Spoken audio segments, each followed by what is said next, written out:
Team Quilpie 2017, this is what we got up to. We left Maryborough and headed for our first overnight stop in Chinchilla, where we stayed at the INC church. We ministered to some locals there through LAC before heading off to Charleville INC for another stopover. We ministered in the church, and it's wonderful to see Leanne doing prophetic art, which our youth had prophesied over her previously. Graham preached and set some youth on their journey of faith, and then there was a wonderful response at the altar. He asked Joy what she would preach on. God healing people. God healing people, okay. What stories in the Bible do you know about God healing people?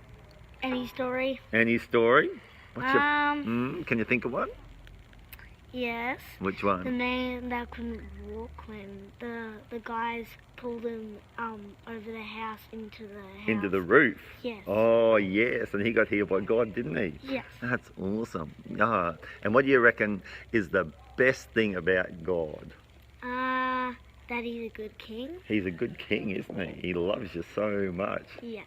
Absolutely. I reckon one day you're going to be an awesome little preacher. I reckon you could preach about healing. Yes. Got a dream for my country and the people of this land.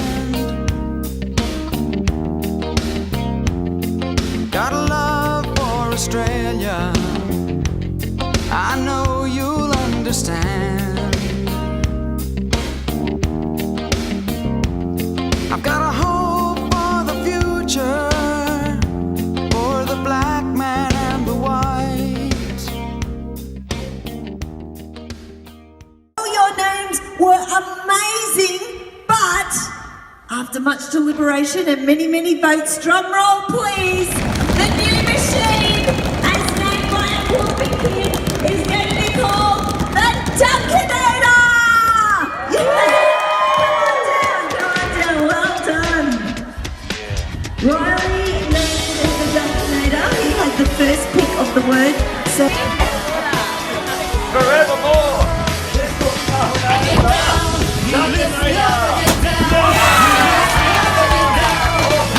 22 children and youth began their journey of faith with God this week.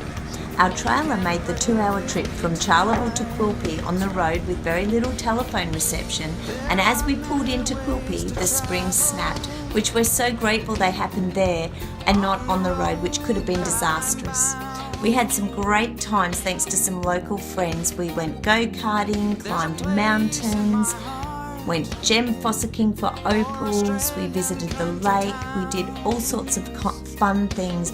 Really hard to say goodbye to the locals. Some travelled in to have LAC with us, and we just had really nice times. Then it was off to Lofty Ridge to visit Darren and Lisa Stiller. We're telling you, Darren. With a faith that through the hard times, good times will always come again. I thank God for Australia. This trip was a great opportunity to have fellowship with friends who are geographically isolated, to minister in churches in rural and remote Queensland, to spend time with friends who are on the land and suffering terribly from the drought, and believe with them for rain and good times that will come again.